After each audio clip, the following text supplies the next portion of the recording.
2-4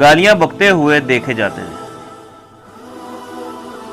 عطا ٹنڈا اور نجب دین کی دکانیں بیکاروں کے اڈے ہوا کرتے تھے۔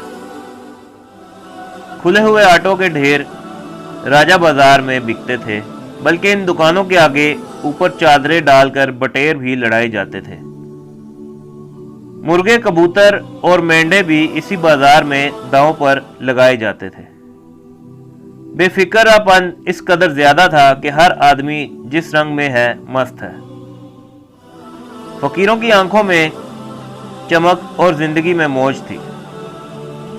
راجہ بازار سے آگے منڈی موجود تھی، جس پر پوری طرح ہندوؤں سکھوں کا قبضہ تھا۔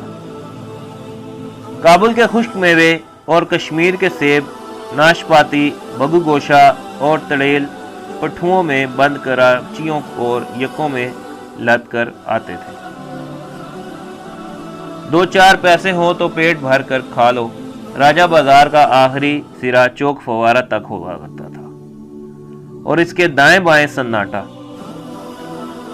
سٹی صدر روڈ پر لکھا سنگھ کی چلہار کے ساتھ ایک عمارت تھی، جہاں سردار مکھا سنگھ اپنے گھوڑوں، کتوں، بازوؤں اور طوائفوں کے ساتھ رہا کرتا تھا۔ باقی ارد گرد سب کھیت، سارا شہر راجہ بازار، چھاچھی محلہ، مری روڈ، بھابڑا بازار، چودھریوں کا محلہ، بنی کا محلہ اور پھر آگے بڑھ کر جامعہ مسجد روڈ اور پھر بازار بانسوں والا، شہر ختم۔ اندرونی محلے بھی کھلے کھلے مکان، کچے پکے ملے جلے۔ سرداروں کا باغ ہر قسم کی دلچسپیوں کا مرکز تھا۔ سینکڑوں مرد، عورتیں، بچے صبح سے لے کر رات تک باغ کے اندر موجود رہتے تھے۔ اس باغ کے اندر ہر قسم کے پھل پھول موجود ہوا کرتے تھے۔ موسمی گلاب سے تمام باغ انگارہ بنا ہوا کرتا تھا۔ عوام کی دلچسپیاں مختلف نوع کی ہوتی تھیں۔ پنجابی اور اردو کے مشاعرے ہوتے تھے، پہلوان کسرت کرتے تھے، بٹیر باز شرطیں باندھ کر بٹیر لڑاتے تھے، تاش کی بازیاں لگتی تھی، نماز پڑھنے والے سرسبز مخمل خاص پر نماز پڑھ کر طمانینت قلب کا سامان باہم پہنچاتے تھے۔ اس کے ساتھ ساتھ ہندو اور سکھ مرد عورتیں باغ کے مندر میں جمع ہو کر کیرتن میں شریک ہوتے تھے۔ خود سرداروں کے ہاں کی تقریبات، شادی بیاہ اس باغ میں دھوم دھام سے ہوا کرتی تھی۔ نقال نقلیں کرتے، جادوگر جادو کے کرتب دکھاتے۔ راولپنڈی میں شادی بیاہ پر بڑے بڑے ہنگامے ہوا کرتے تھے۔ مہینوں تک گھروں میں ڈھولک کی آواز پر عورتیں مل کر گانے گاتی تھیں۔ مہندی مائیوں پر عورتوں کے جھرمٹ دلہا دلہن کے مکان کی طرف گانے گاتے ہوئے جاتے۔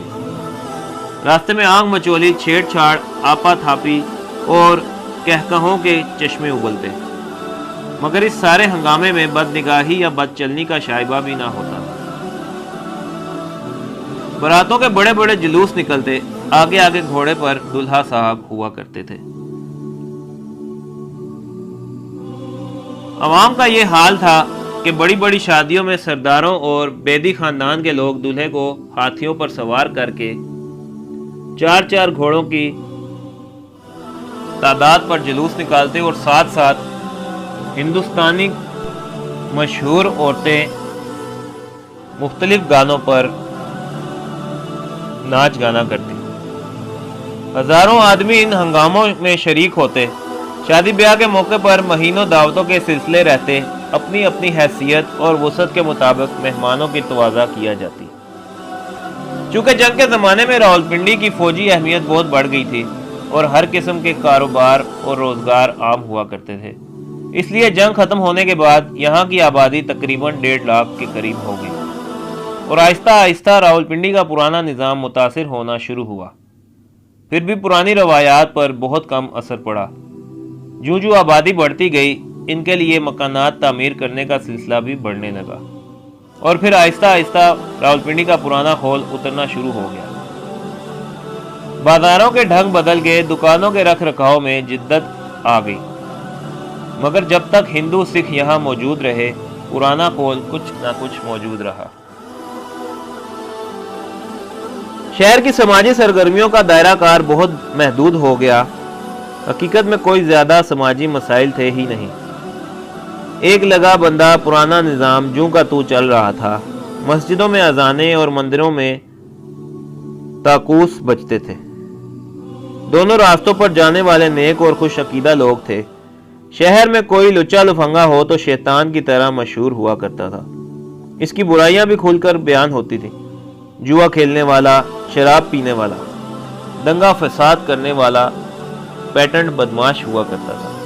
مگر یہ بدماش بھی باہر جو کرے سو کرے، محلے میں کوئی ننگے سر مانگ نکال کر یا سیٹی بجاتا ہوا گزرے یا کوئی گانا گاتے ہوئے گزرے تو یہی بدماش اس کا مزاج درست کر دیا کرتے تھے۔ دوستو، امید کرتا ہوں یہاں تک آپ کو ویڈیو اور معلومات بہت پسند آئی ہوگی۔ راولپنڈی شہر کی مکمل معلومات ایک ویڈیو میں بیان کرنا بہت مشکل کام ہے، بلکہ ناممکن سمجھتا ہوں میں۔ لہذا اس حوالے سے آنے والے دنوں میں وقتاً فوقتاً آپ کے ساتھ ویڈیوز بنا کر اس پہ بات کیا کروں گا۔ مجھے امید ہے آپ میری اس کاوش کو سراہیں گے۔ تو اگر ابھی تک آپ نے میرے چینل کو سبسکرائب نہیں کیا تو پلیز سبسکرائب کر لیجیے اور بیل آئیکن کو ضرور پریس کیجیے تاکہ میری ہر آنے والی نئی ویڈیو کی اپڈیٹ آپ کو موصول ہو سکے۔ بہت شکریہ، اپنی دعاؤں میں یاد رکھیے گا۔ پاکستان زندہ باد۔